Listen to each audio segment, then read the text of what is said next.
Ahí estamos. Bien, vamos de vuelta.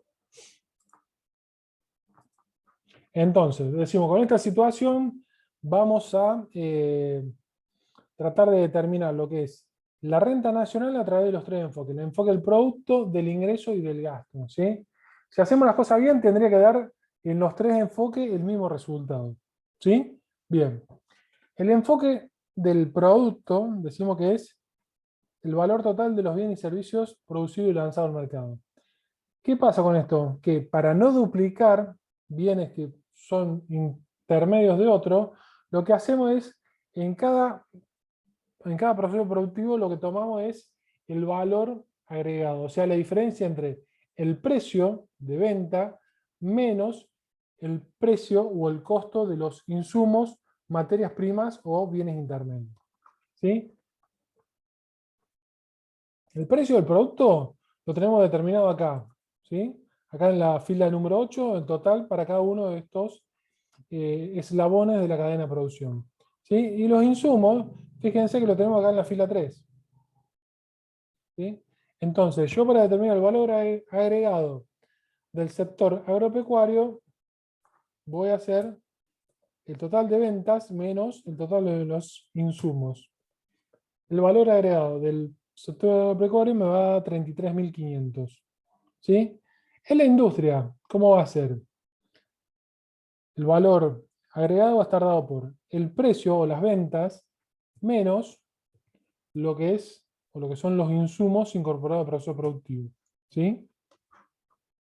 Entonces, hago ese cálculo para para los cuatro eslabones de la cadena de producción y me debería dar un resultado de la siguiente forma.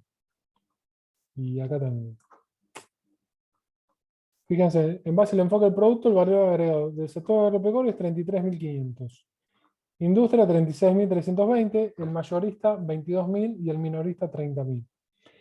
El enfoque del producto, o sea, la renta nacional a través del enfoque del producto, es la sumatoria de estos cuatro, que sería 121.820.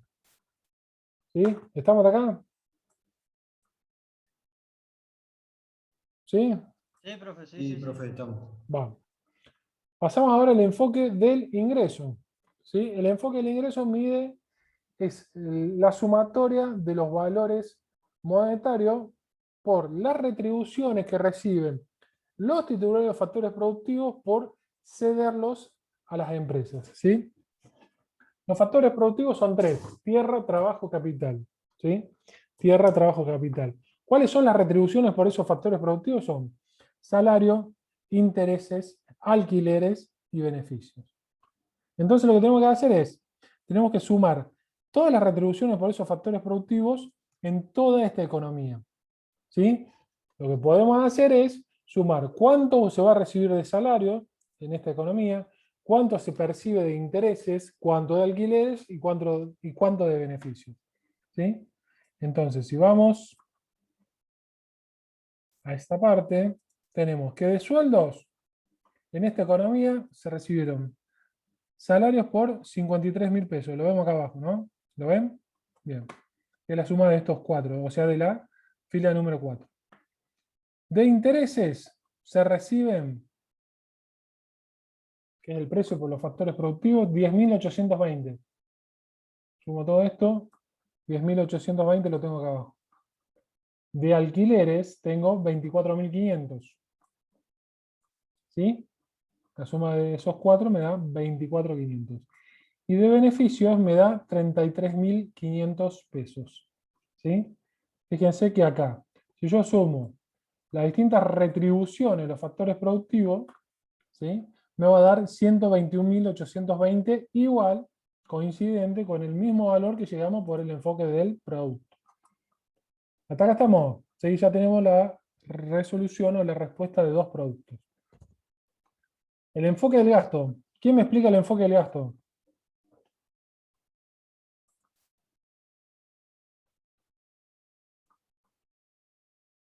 ¿Alguien se acuerda del enfoque del gasto?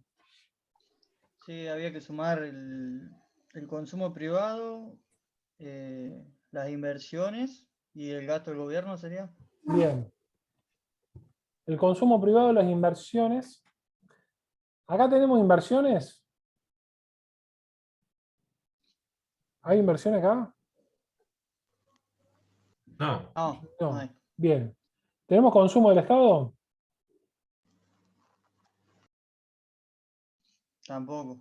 Tampoco. ¿Qué tenemos? Consumo del sector privado, ¿sí? O básicamente el consumo de las familias o las empresas, ¿sí? Yo acá estoy hablando de consumos de familias o empresas. Perdón, vamos de vuelta. Yo acá estoy hablando del consumo de las familias, ¿sí? Una cosa es la compra que hace una empresa para meterlo dentro de su proceso productivo y otra cosa es la compra que realiza la familia para, con esa compra de ese bien, satisfacer su necesidad. ¿Sí? Dicho esto, la venta del sector agropecuario, ¿es comprada por el consumidor final o por la familia? No, Bien. La venta que hace la industria, ¿es comprada por el sector familia? no, por el mayorista. Bien. La venta que realiza el mayorista, ¿es comprada por el consumidor final o la familia? No. No, por el minorista. Bien. La venta que realiza el minorista, ¿es comprada por el consumidor final o la familia? Sí. Bien. Entonces, lo único que tenemos acá de consumo o de gasto, ¿sí? Que es la erogación que realiza la familia o el consumidor final para adquirir esos bienes y servicios, es la compra que realiza el minorista, o sea, 121.820. Entonces, si solamente consideramos ese concepto, fíjense que la renta nacional a través del enfoque del gasto me da 121.820, que es igual por cualquiera, o sea, llego al mismo resultado por cualquiera de los tres, por cualquiera de los tres enfoques. ¿Estamos de acuerdo? Sí. Bueno, seguimos.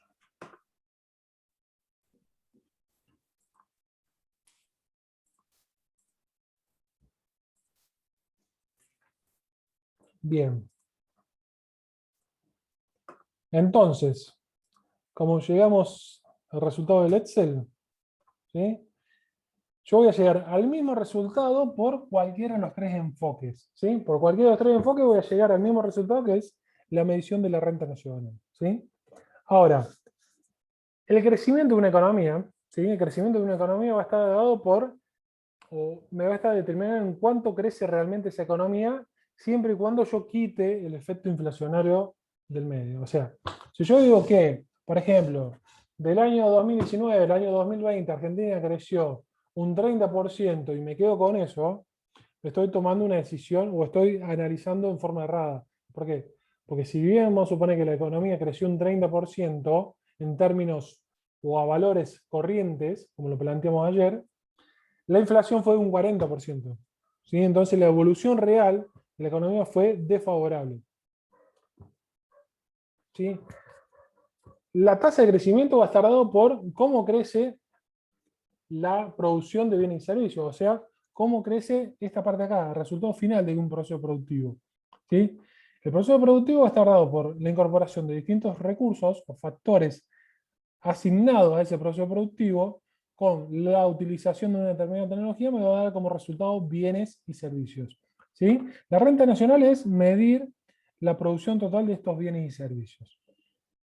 ¿Cuáles son las distintas formas que yo tengo para que este resultado final de bienes y servicios de una economía periódicamente vaya creciendo? Una de las causas es cambios en la dotación de recursos. O sea, ¿qué le quiero decir con esto? Cuanto más recursos yo incorpore acá al proceso productivo, acá al inicio, manteniendo todo lo demás constante, es obvio que el resultado final va a ser mayor. ¿Sí? Cuanto más incorporo de recursos, manteniéndose constante el proceso productivo, el resultado final, o sea, estos bienes y servicios van a ser mayor. Otra de las causas es un cambio en la eficiencia o en la productividad. ¿Alguien me puede explicar qué es la eficiencia? Y hacer un producto lo más rápido posible y lo más barato, o un bien o un servicio. Un bien o un servicio. ¿Y cuál es la diferencia con eficacia?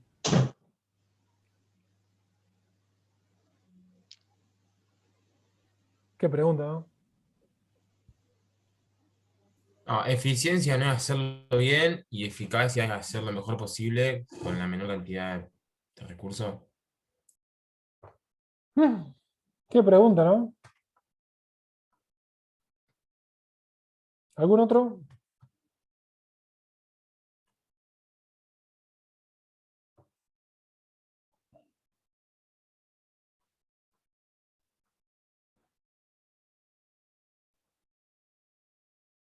Están todos dormidos, o están comiendo, una de dos.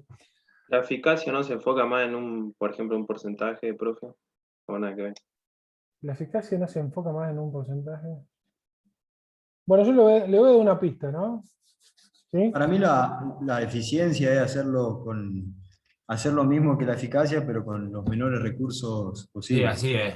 Así, sí, sí, yo me confundí de revés. Mm. Yo le voy a dar un ejemplo y con este ejemplo creo que lo van a saber razonar. ¿Sí? Yo creo y tengo fe que todos ustedes van a ser eficaces en qué van a ser eficaces en que van a lograr la aprobación directa de economía en el 2021. ¿Sí? Algunos van a ser más eficientes, ¿por qué? Porque con los 3 parciales únicamente van a lograr la aprobación directa, y otros van a ser menos eficientes porque en vez de 3 parciales van a tener que rendir 4 parciales, o sea, con el recuperatorio. ¿Sí? La eficacia es lograr el objetivo planteado. La eficiencia es lograr ese objetivo con la menor cantidad de recursos posibles. ¿Sí? ¿Está claro? Está claro. Sí. No se enojen conmigo si alguno rinde recuperatorio, ¿no? Un ejemplo de esto, ¿no? La eficiencia, ¿sí?, tiene que ver con la tecnología aplicada. ¿Sí?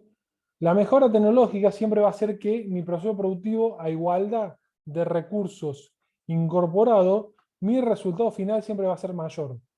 ¿Sí? Entonces, cuanto mejor sea la tecnología aplicada, mejor va a ser o mayor va a ser el resultado final. Pensemos en la revolución industrial, ¿sí? ¿Qué pasó? Cuando se incorpora la máquina de vapor al proceso productivo, hizo que la eficiencia sea mucho mayor. ¿Sí? Y otra de las causas es el cambio en el empleo de los recursos. O sea, si yo tengo 2 procesos productivos en los cuales cambio la asignación de recursos entre uno y otro, o ¿cómo es? La asignación de los recursos entre un proceso y otro, puede ser que en ese proceso productivo se incremente la producción final, tomando en cuenta los dos. ¿Entre quiénes se distribuye el producto del país? ¿Sí? El producto de un país decimos que es la renta nacional, el total de productos lanzados al mercado. ¿Sí? ¿Entre quiénes se distribuye? Va a ser entre los titulares o entre los que van a ceder los factores productivos a las empresas, que van a ser los que van a cobrar una retribución. ¿Sí? Entre los que van a asignar el factor tierra, trabajo y capital. El ingreso personal es la parte del ingreso que efectivamente reciben las personas. O sea, cuánto es lo que reciben por asignar esos factores productivos a un proceso productivo. ¿Sí? ¿Cuánto reciben del factor tierra, del factor de trabajo y del capital?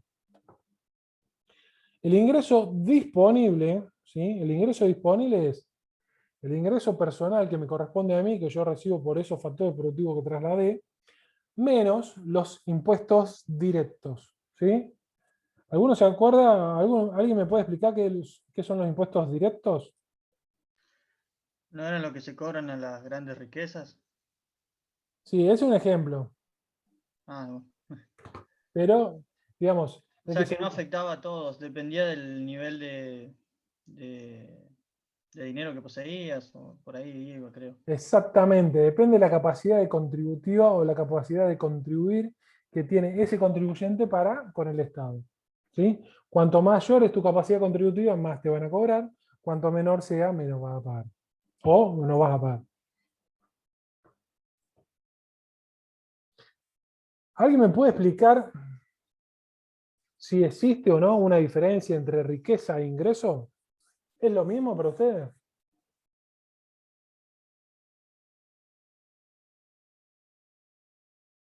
A mí no me queda claro todavía. ¿Alguien me puede ayudar? Riqueza no es lo que ya tenés, digamos. ¿No sería la acumulación de ingresos? Con el ingreso hace la riqueza. Exactamente. El ingreso es un flujo de dinero periódico. ¿Sí? Ejemplo, yo digo que tengo un ingreso mensual de 1.000.000 de pesos. Por más que ustedes no me creen, yo tengo un ingreso mensual periódico de 1.000.000 de pesos. ¿Sí? Suerte. Bueno, estoy mintiendo un poco. Son las 21:51. La riqueza, la riqueza es la acumulación de cosas que yo tengo a un determinado periodo de tiempo. ¿Sí? Mi riqueza, vamos a suponer, es 2 departamentos en Miami, 3 casas, un barco, 5 autos, o sea, todo eso constituye la riqueza. Como decía bien un compañero, es el ingreso a mí me va a contribuir para ir incrementando o armando mi riqueza. ¿Sí?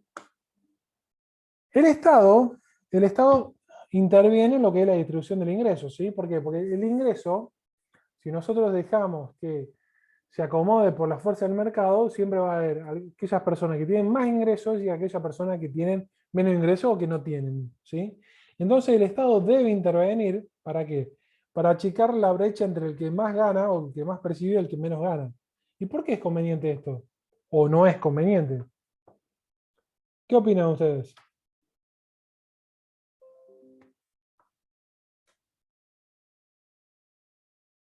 ¿Es conveniente que el Estado intervenga en la distribución del ingreso? No, yo creo que no. ¿Por qué no? Eh, Puede ser bueno como para que haya un balance. Y hay muchos que lo cuestionan a eso. O sea, Claro, eso. debería intervenir. ¿Cómo interviene después? No sé. Cada uno va a tener una conclusión distinta, cada uno va a tener un razonamiento distinto. Es para una charla por lo menos de varias horas, ¿sí? Pero cada uno puede ir armando su propio concepto de esto, ¿sí? Lo vamos a dejar planteado, no lo vamos a tratar ahora, pero vamos a ver cuáles son las distintas herramientas que tiene el Estado para distribuir de una forma más equitativa o mejor o más similar lo que es la distribución del ingreso. Por un lado tiene el sistema impositivo. ¿Sí? El sistema impositivo son los impuestos que emanan de leyes que determinan qué es lo que hay que pagar y quién es lo que tiene que pagar. ¿Sí? Tenemos impuestos progresivos, o mejor dicho, tenemos impuestos directos e indirectos. ¿Sí? Los directos son aquellos que terminan grabando, le terminan cobrando al que más tiene o más gana. ¿Sí? Los indirectos no, lo terminamos pagando todos. ¿Sí? Ahora salió, recién lo mencionó un compañero, el impuesto a las grandes fortunas. ¿Qué opinan ustedes sobre el impuesto a las grandes fortunas? ¿Está bien o está mal? Mal. ¿Por qué? Mal. ¿Mal porque está malo y quiero que esté malo o porque tengo un fundamento? Porque, o sea, diciéndolo así parece que te cobran por tener plata y no tiene nada de malo tener plata. Y como dijo usted, es un impuesto que ya supuestamente está cobrado. Es un impuesto para mí, a lo mejor me equivoco, ¿no? Esto depende mucho de lo que diga la justicia, pero para mí va a perder más plata de lo que va a ganar o que piensa ganar la FIP, para mí, ¿no? O el Estado. El impuesto a la grande fortuna, que en teoría es por única vez, que si ustedes hablan con sus familiares que tienen más edad, le van a decir, acá en Argentina todos los impuestos que eran por única vez se terminaron quedando y no lo pudieron sacar más. ¿Sí? Esa es la realidad de los impuestos, o de la mayoría de los impuestos acá en Argentina. El impuesto a la grande riqueza, voy a decir, sí, ponele que hacía falta porque estaba en una situación de pandemia crítica. Pero voy a decir, ¿pero por qué solamente una pequeña parte tiene que pagar o tiene que contribuir o aportar al Estado? Digo, pregunto, ¿no? ¿Por qué los funcionarios, por qué los diputados, senadores no contribuyeron con una parte de su sueldo? Pregunto, ¿no? Sí, además seguramente ellos no pagan el impuesto de la grande fortuna tampoco. Eh, qué sé yo. Y capaz que sancionan la ley, pero después van por otro lado, van a la justicia para no pagarlo. Seguro. Pero yo creo que se puede, si querés recaudar este tipo de impuestos, lo podés hacer de una forma más más llevadera, o sea, en el sentido de decir, señores empresarios, ustedes van a aportar y nosotros como funcionarios del Estado también vamos a aportar una parte. El empresario lo termina aportando. Pero ¿qué pasa? Cuando el empresario ve que solamente es él el que tiene que poner, y vos decís, el resto no, entonces llega un punto que decís, no, pará, ¿cómo es el tema? No. Otra de las herramientas de la política distributiva son los gastos de transferencia, que son las asignaciones, las transferencias de dinero que hace el Estado a la familia sin una contraprestación. Llámese asignación por hijo, subsidio por desempleo, tarjeta alimentaria y algún que otro conceptos que puede llegar a ver. ¿Sí? ¿Está bien? ¿Qué opinan de estos tipos de asignaciones, estas transferencias? ¿Dentro de estas están las becas también o no, profe? ¿Diferente tipo de becas o no? Eh, No, para mí no, las becas son para gente que estudia, qué sé yo. sí, las becas Las becas apuntan a un incentivo, digamos, a lograr un objetivo por parte del que recibe las becas. ¿Sí? Acá, Ah, es, claro. acá es tratar de paliar o achicar lo que es la diferencia de ingreso entre el que más tiene y el que menos tiene, o el que más gana y el que menos gana, o el que no gana, digamos. No, para mí, profe, o sea, no digo que esté mal, pero se hace mal un montón de cosas. O sea, hay un montón de gente que está cobrando 80, 100 lucas y la ves sentado afuera y tranquilamente estar trabajando, que yo conozco, y no trabaja, porque está cómoda, y no es así tampoco. Mm. Está mal organizado, está mal todo, pero no digo que esté todo mal, digamos. Por ahí hay No, gente que realmente necesita ayuda y está bien, pero está todo mal. vamos Eso a es hacer lo que pienso yo. vamos a hacer un poco de historia. Estas asignaciones empezaron a se crearon en el año 2003-2004, cuando la economía argentina estaba frenada. Entonces, en su momento, el gobierno que hizo, encontró la beta de decir, bueno, vamos a inyectar dinero en el bolsillo de la gente. ¿Para qué? Para que consuma, para que compre cosas. Viene, mercadería, compre. ¿Sí? ¿Y qué es lo bueno de esto? Que si vos tenés por un lado que la gente tiene plata para consumir, para comprar, del otro lado tenés el productor, la empresa, la industria, que tiene demanda de su producto. Entonces, ¿qué va a hacer? Va a empezar a producir. ¿Sí? Tenés demanda por un lado tenés que producir para satisfacer esa necesidad de producto que están solicitando los consumidores. Entonces hizo que la economía se empiece a funcionar. Ahora, Profe, sí, pero eso no te generaría o sea, ahí empezaría la inflación, digamos. sí, Porque depende estás cómo inyectando dinero que no existe. está bien. O sea, yo a lo que iba, está bien eso de inyectar dinero porque vos empezás a mover el país. Pero tenés que ver que eso, a ver, ustedes piénsenlo de este lado, o ustedes pónganse en la situación de empresarios. Tienen una industria, grande, chica, mediana, lo que ustedes quieran, ¿no? 2003 ustedes no están vendiendo nada, ¿sí? Echaron al 90% de los operarios, tienen todas las máquinas frenadas, de 100 máquinas que tienen, solamente están usando uno, ¿sí? Como para hacerlo bien drástico, ¿sí? Bien. Cuando la gente empieza a tener dinero en el bolsillo, empieza a comprar, ¿sí? Entonces te empiezan a demandar a vos como productor que empieces a fabricar. Y si vos empezás a fabricar, vas a manejar vamos a suponer que no empezás a utilizar las 100 máquinas, empezás a utilizar 30 máquinas. ¿Vas a manejar vos solo las 30 máquinas? No, tenés que salir a buscar gente, ¿sí? Entonces, esa misma gente que recibe dinero, ¿sí? Que empieza a comprar, después se empieza a mover la economía y puede pasar de ser un beneficiario de la asignación a pasar a ser un empleado. Que para mí ahí estuvo la falla, que no se utilizó ese momento de decir, che, bueno, yo te voy a dar la asignación, pero por un tiempo limitado. Por otro lado, te voy a ayudar a que vos consigas un trabajo formal o te capaciten en algún oficio, porque a lo mejor el tipo no le gusta laburar bajo patrón, pero es un excelente albañil, un excelente herrero, un excelente electricista, lo que sea. Pero le falta un poco de capacitación de práctica. ¿Sí? A lo mejor eso en su momento era lo que se tendría que haber hecho. Estamos hablando con del tiempo pasado que uno ya lo ve y lo analiza de otra forma, ¿no? En su momento hay que ponerse a analizar lo más conveniente. En Estados Unidos funciona así. En Estados Unidos vos te dan la asignación por un tiempo determinado y todos los meses o periódicamente vos tenés reuniones con trabajadores sociales los cuales te dicen, bueno, señor, ¿usted está cobrando? Sí, estoy cobrando, bien. ¿Fue a la entrevista de trabajo? Sí, fui a 3. ¿Y qué pasó? ¿Por qué no lo seleccionó? Y no, porque una cosa, otra, entonces te van preparando para que vos te vayas reinsertando en el mercado laboral. Si no, ¿qué pasa hoy? Como decía recién un compañero, tenés gente que cobra, entre todas las asignaciones, cobra 70, 80, 90 mil pesos. ¿Cómo haces para conseguir gente que vaya a recolectar la manzana en Río Negro, vaya a recolectar el azúcar en Tucumán o vaya a recolectar yerba en Misiones? No quieren ir. No quieren ir porque, o sea, los contratan, los ponen, los registran formalmente y al registrarlo formalmente Se le va la plana. se le van todas las asignaciones. Ya pierden todos los planes, la mierda. Claro.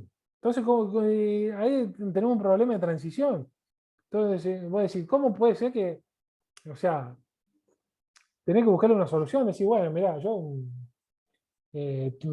una vez que consiga trabajo te voy a mantener con las asignaciones, no sé, 6 meses más, cosa que tenga las dos cosas y después se te corte. ¿Me entendés? O buscarle una vuelta para que la persona se reinserte laboralmente y tenga todos los beneficios. Pero bueno, es medio Estamos loco. lejos, profe. ¿Cómo? Estamos lejos de Estados Unidos. No, es muy loco esto porque vos te pones a pensar, vos decís, acá, por ejemplo, ¿sí? El argentino no quiere ir a laburar juntando manzana, no sé, los distintos bienes que se extraen de la naturaleza, y los argentinos que se van a Nueva Zelanda van a juntar kiwi, o a Australia van a juntar kiwi. Entonces, lo que no se hace acá lo queremos hacer afuera. Es algo muy, muy raro, ¿no? Los paraguayos que viven acá con un pedacito de terreno te plantan cualquier cosa, te venden ensalada por 2 pesos y tienen más guita que cualquier otra persona, ¿Pero por qué? porque ¿Por qué tienen ganas de lo? laburar. Ah, bueno. Los Sí, sí. argentinos somos únicos, somos inentendibles. No, por eso te digo, hay mucha gente que acá no quiere juntar la fruta y después, pero se van a Australia, Nueva Zelanda a juntar kiwi. Pero, profe, sacando la ya junta fruta, acá o sea, hay 2 millones de trabajos para buscar. Y cualquier lugar cualquiera persona que salga, el otro día en la empresa, o sea, la fábrica de mi viejo, van siempre chicos a repartir currículum. Mm. Y le llevan currículum hasta que alguien lo tome, pero si tiene ganas de salir a laburar, siempre va a encontrar trabajo. Sí, sí, yo eso lo veo, pero ¿qué pasa?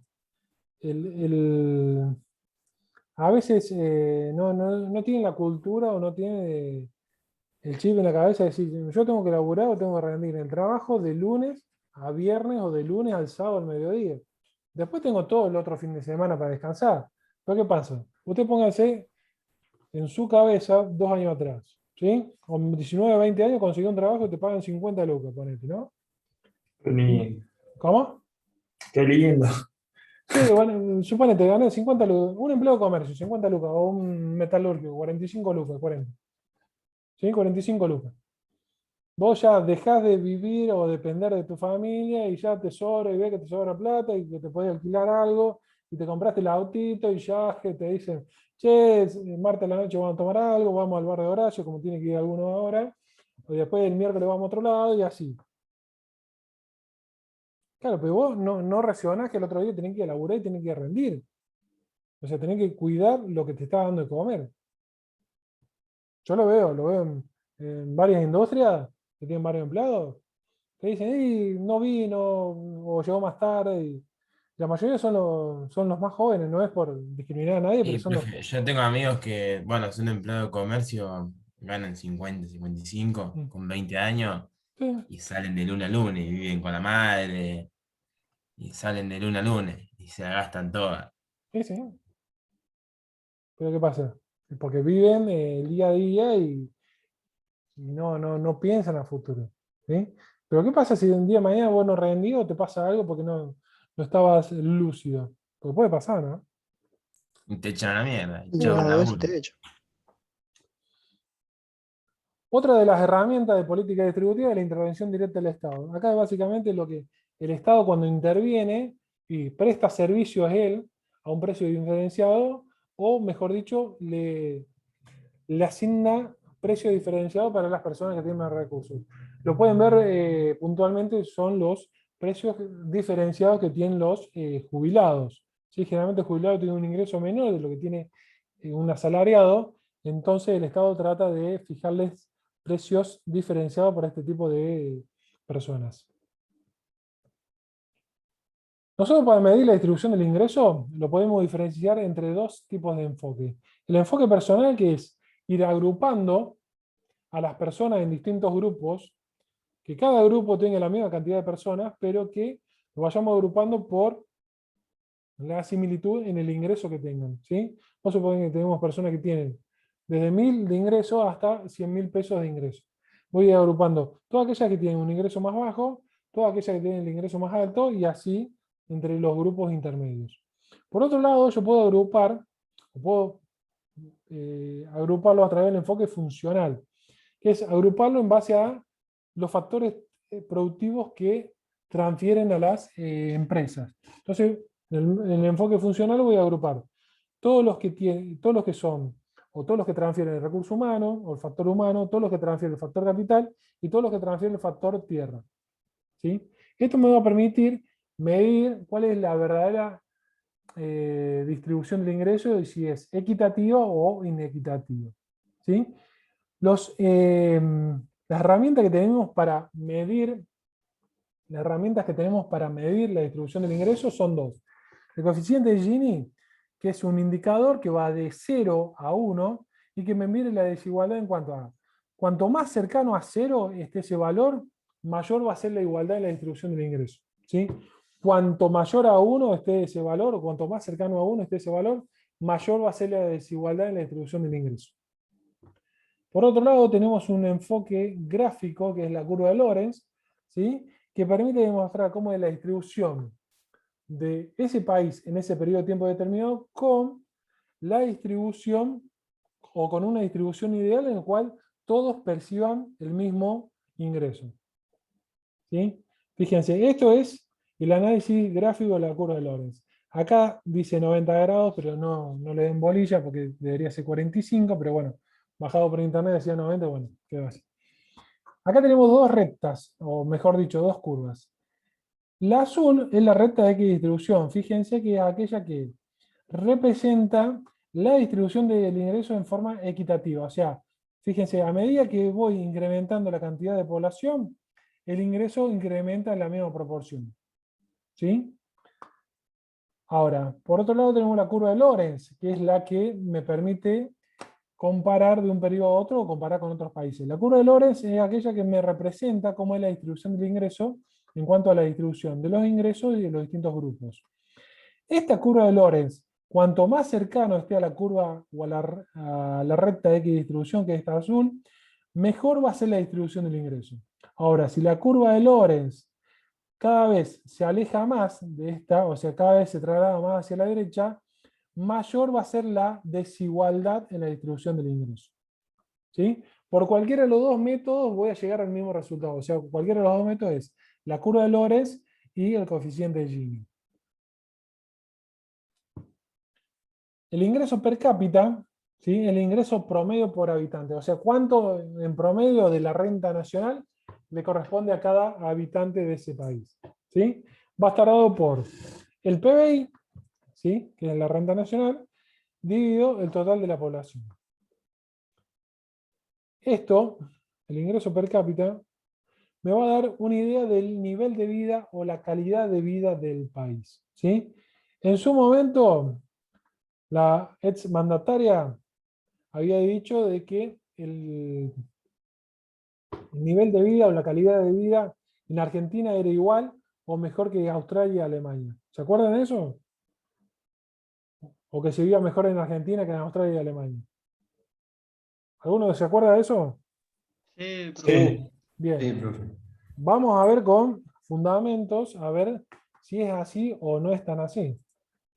El Banco Mundial el Banco Mundial es una organización sin fines de lucro a nivel mundial que se encarga de recopilar determinados datos, ¿sí? Por un lado, el Banco Mundial me presenta lo que es el dato de el PBI en dólares. Fíjense que acá está en dólares. Esperen que no estoy compartiendo.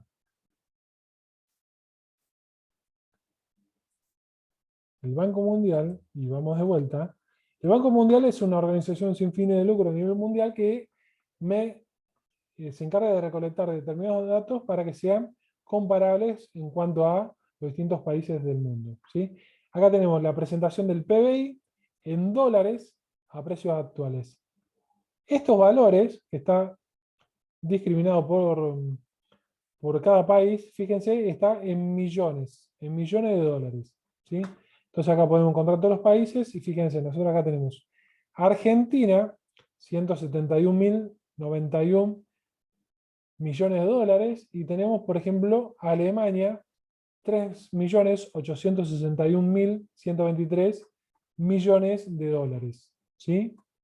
Australia, 1.396.567 millones de dólares, ¿sí? ¿Puedo tomar una conclusión en base a esto? Vamos a agregarle un país más. ¿Dónde estás? ¿Dónde estás? China. China tengo 14.342.903. ¿Sí? ¿Puedo concluir que es cierto que en Argentina se vive mejor que Alemania y Australia? No. Para eso yo lo que necesito es determinar cuál es el PBI per cápita. O sea, el PBI dividido el total de la población. ¿Sí? Esto está expresado en dólares. ¿Sí? Y es en promedio del PBI de cada país. ¿Cuánto es lo que recibe en promedio? No significa que todos reciben lo mismo. ¿Cuánto recibe en promedio cada habitante de ese país?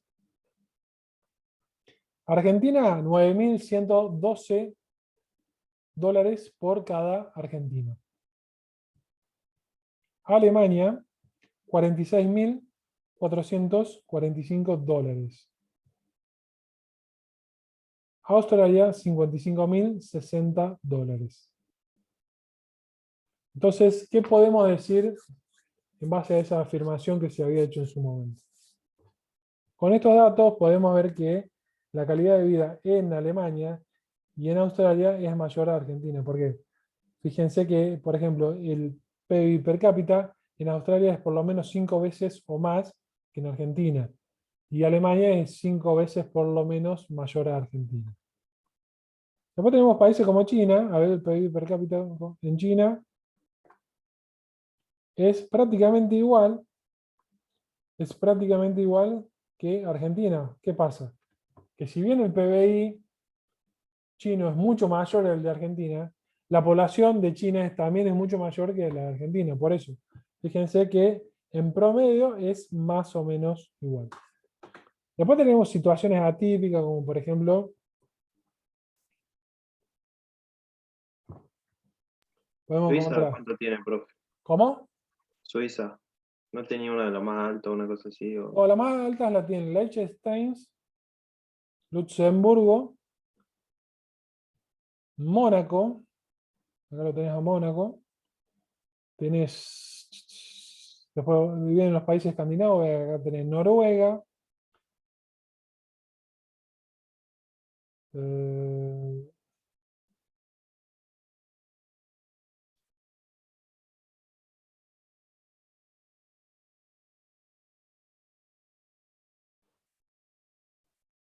Suiza, 81.000, Suecia, 51.000.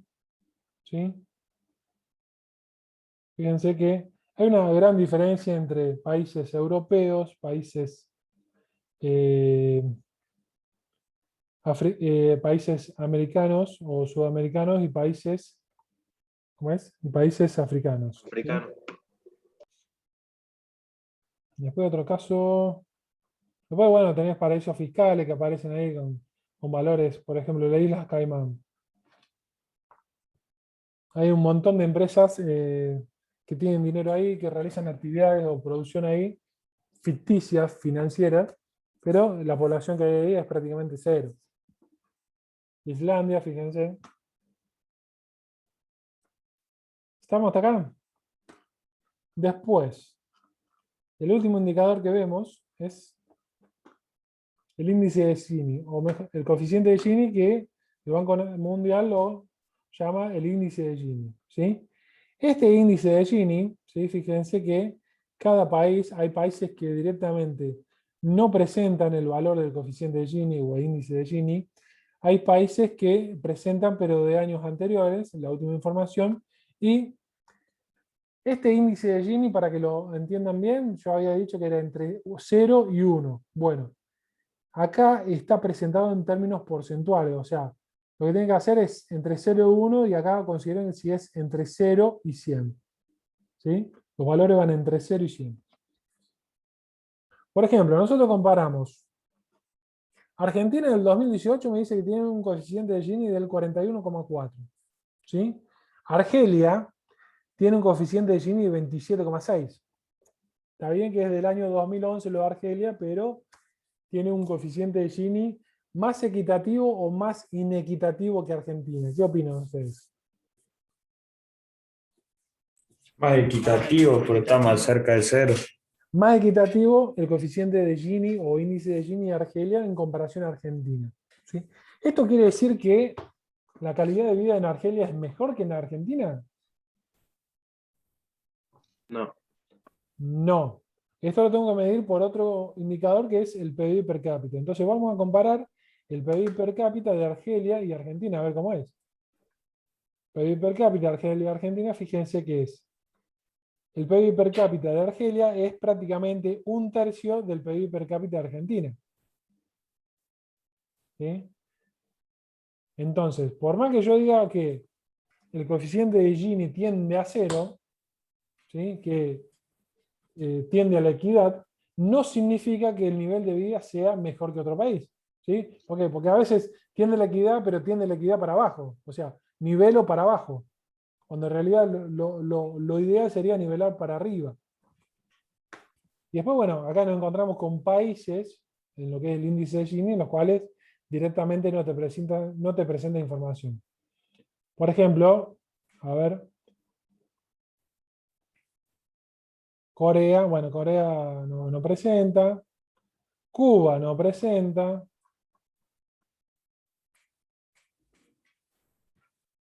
a ver, el otro, ¿Eso es por qué, profe? ¿Porque los países no quieren dar los datos o qué onda? ¿Cómo y es? a veces no te conviene decir nada, a veces no te conviene, o a veces no permitís brindar la información, ¿no? Y Venezuela para que yo, ¿no?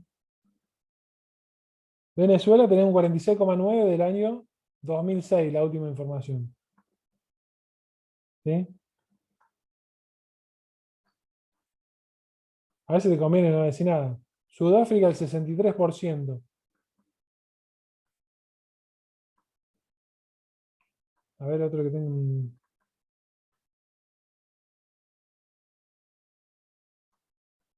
Generalmente las grandes diferencias se dan en los países africanos y algunos sudamericanos. Honduras, 52,1.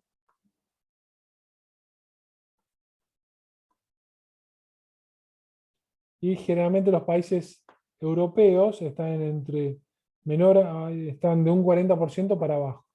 ¿Sí? Seguimos.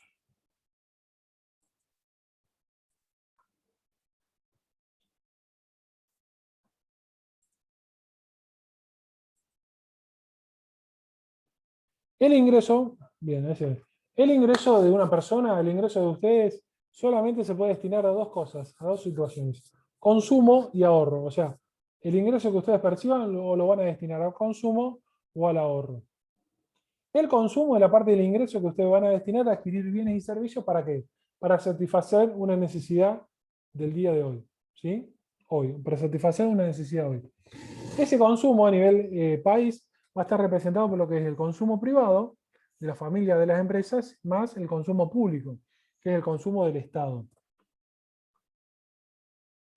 El consumo privado va a depender del ingreso disponible, o sea, el ingreso personal que me queda luego de afrontar lo que es el ingreso, o mejor dicho, luego de afrontar lo que es el impuesto directo. ¿Sí? El consumo público va a depender de la recaudación impositiva, o sea, cuanto más se recaude como Estado, mejor o mayor va a ser o va a poder ser el consumo público, si no me voy a tener que endeudar. ¿Sí? Esta recaudación impositiva va a depender de la sumatoria de los impuestos directos, acá, y los indirectos.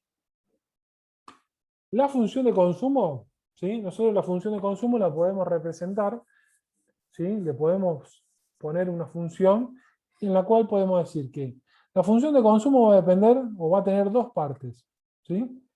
Esta primera parte que ven acá es el consumo autónomo, independiente. Es el consumo que sí o sí voy a tener que consumir, el consumo que sí o sí voy a tener que satisfacer, ¿para qué? Para cubrir las necesidades básicas de la persona.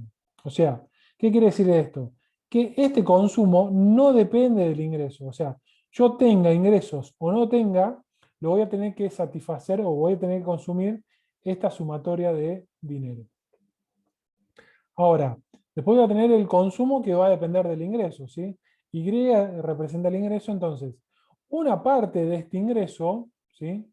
Que va a estar dado por A, va a ser el porcentaje de que cada peso que a mí me ingresa voy a destinar a lo que es el consumo, ¿sí?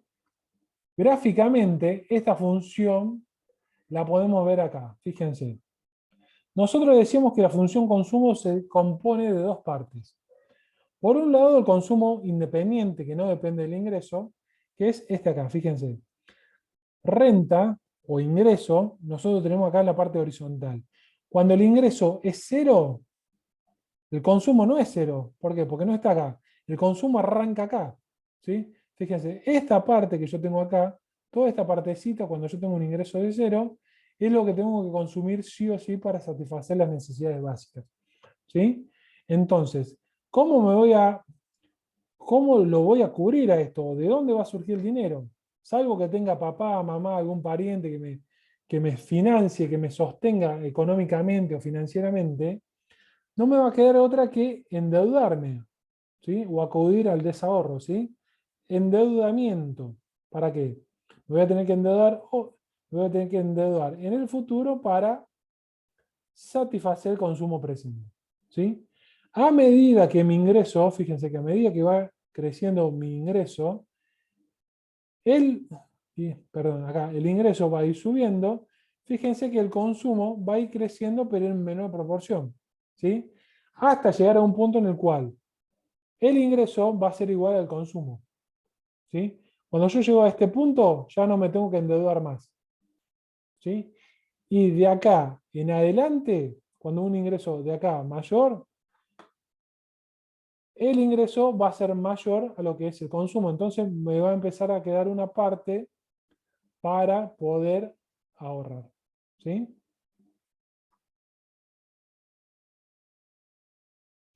El ahorro, por otra parte, es la parte del ingreso que no se destina a adquirir bienes y servicios de consumo presente. O sea, es lo que no utilizo para consumir hoy, sino que lo guardo para ser consumido en el futuro, ¿sí? Este ahorro va a depender del ahorro de la familia, de las empresas y del sector público. El ahorro privado va a depender de lo que es el ahorro familiar y el ahorro empresarial. Y el ahorro público va a depender de los recursos genuinos, o sea, todas las formas que tiene el Estado de hacerse de ingresos, menos los gastos corrientes, que son los gastos necesarios que debe afrontar el Estado para desarrollar sus funciones habituales. Esta función, o el ahorro, también se puede representar por una función, que, fíjense, tenemos una parte por aquí y la otra parte de la función ahorro es esta, ¿sí?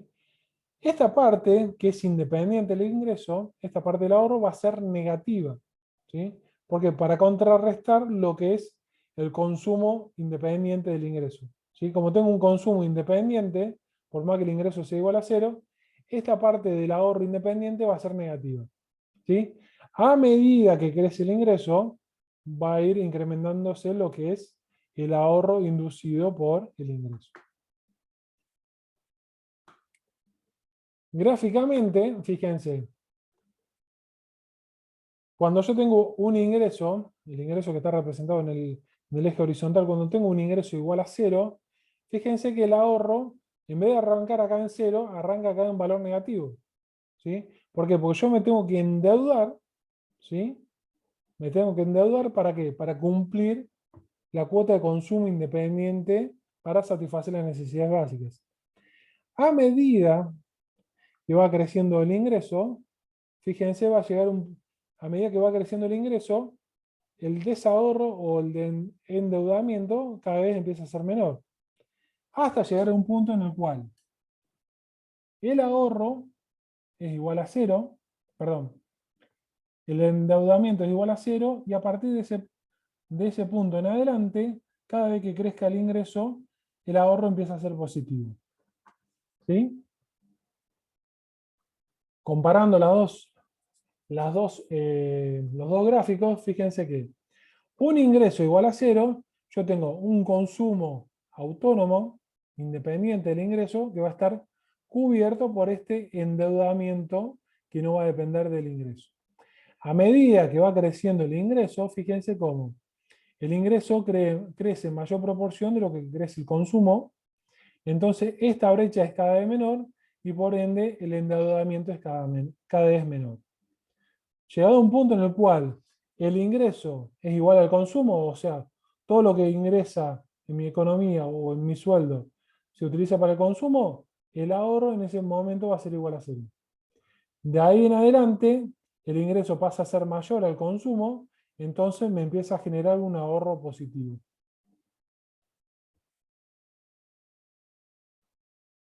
El ingreso disponible va a depender del consumo privado y del ahorro privado, y el ingreso del Estado va a depender del consumo público y el ahorro público. O sea, ¿qué le quiero decir con esto? Que por cada peso que ustedes reciban, una parte, un porcentaje se va a destinar al consumo y otro porcentaje se va a destinar a lo que es el ahorro.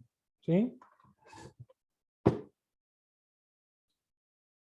Y la inversión es el destino que voy a hacer del ahorro disponible. O sea, una vez que yo pasé por una etapa de ahorro, la cual tengo dinero suficiente, voy a hacer una determinada inversión. O a veces se da que yo invierto primero y después me endeudo, ¿sí? Me termino endeudando para afrontar esa inversión que realicé anteriormente.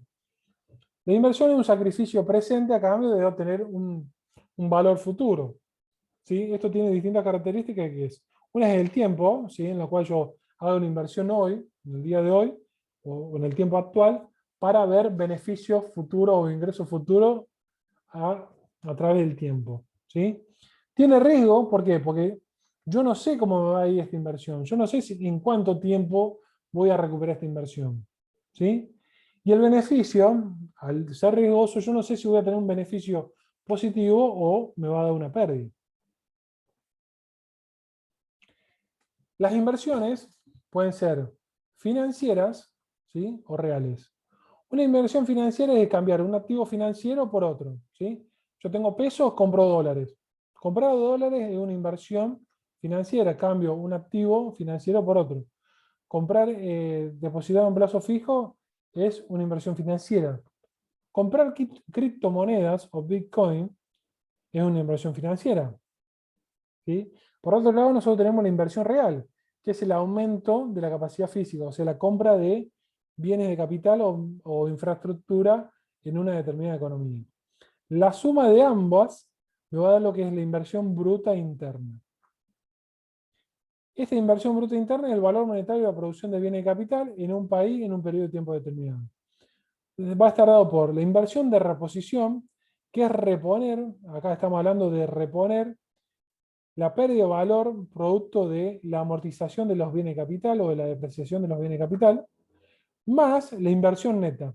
¿Sí? La inversión neta de la adquisición de nuevas mercaderías, perdón, la adquisición de nuevas maquinarias para un proceso productivo. El destino puede ser, como decimos recién, es inversión de reposición, o sea, para cubrir la depreciación de las maquinarias, o bien el incremento o la inversión neta, ¿sí? La variación de capital, el incremento de capital, o también se puede dar lo que es la inversión en stock. ¿Sí? Inversión bruta interna, tenemos construcción, equipos durables e inversión en existencia. Por último, el multiplicador de la inversión es qué pasa cuando yo en una determinada economía inyecto dinero, pero destinarlo a lo que es inversión, ¿sí? Destinar dinero a inversión significa que va a traer un efecto dominó, o sea, va a hacer que la economía se empiece a mover o se expanda en una mayor proporción que destinar dinero a lo que es el consumo, ¿sí? Ustedes imagínense o pónganse a pensar en lo que es la construcción de una vivienda. Puntualmente vamos a los casos puntuales de las casas que se hicieron a través del Procrear. El Procrear funcionaba que una familia se anotaba, una persona sola se anotaba, salía sorteado y el Estado le daba dinero para que haga su casa. ¿Sí? Ese dinero que recibía la familia o la persona para hacer su casa, ¿para qué lo tenía que utilizar? ¿Alguien sabe? ¿Para Para qué? hacer la casa. Para hacer la casa. ¿Y a quién le tenía, o sea, y a quién tenía que contratar? ¿O a quién le tenía que comprar?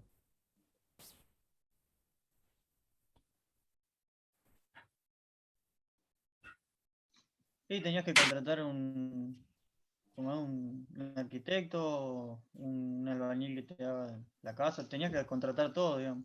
A todos. El albañil, el pintor, Todo, todo, todo. todo. Todos. Y no solamente la Sí. mano de obra, también tenés que contratar o comprar los materiales. Claro. Entonces, fíjense, en esta No te situación, alcanzaba. y a veces no te alcanzaba, pero bueno, era una ayuda, o sea, eh, Sí, por ahí era una ayuda dependiendo también si tenía los ahorros, por eso varios se anotaban. claro, O a lo mejor tenían la casa en proceso y si quedaban en el plan lo usaban para terminar la casa.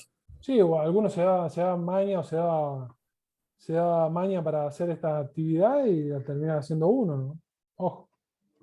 Pero bueno, ¿qué le quiero decir con esto? Que con este tipo de inversión, lo que hace es mover toda la economía. ¿Por qué? Porque tenés que contratar una serie de especialistas o personas que se dedican a este oficio de la construcción, ¿sí?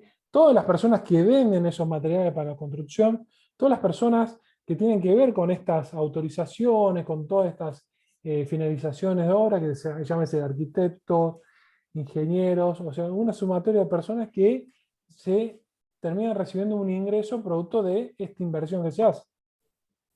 O sea, es muy distinto invertir dinero o aplicar dinero a la inversión que aplicar dinero al consumo. Porque el consumo es, yo le doy dinero a una persona para que consume y ese dinero va a parar a el que le vende ese producto, nada más. ¿Sí? Por último, la presión tributaria es qué porcentaje o qué proporción del PBI sustrae el gobierno para financiar sus gastos, ¿sí? Esto tiene que ver con la recaudación tributaria. Y la recaudación tributaria no es solamente impuestos, ¿sí? Son varias formas que tiene el Estado de recaudar, ¿sí? Que no es solamente impuestos, ¿ok? Lo dejamos acá porque ya lo vamos a ver. Pero la presión tributaria tiene que ver con el porcentaje entre recaudación tributaria dividido lo que es el PBI o renta nacional. Bueno, gente, ¿alguna duda? No, profe, por lo menos. No, pero por lo menos. Por lo menos no. Bueno, acá terminamos con lo que es renta nacional. Dejo de compartir. Terminamos con lo que es renta nacional y pasaríamos la semana que viene a lo que es, el día lunes empezaríamos a ver lo que es sector externo, ¿sí? Si no hay dudas, yo mañana o el viernes le voy a cargar el cuestionario referente a lo que es renta nacional. Háganlo tranquilos, si se equivocan, no hay problema. Lo importante es que ustedes vayan afianzando lo que son los distintos conceptos. ¿Sí?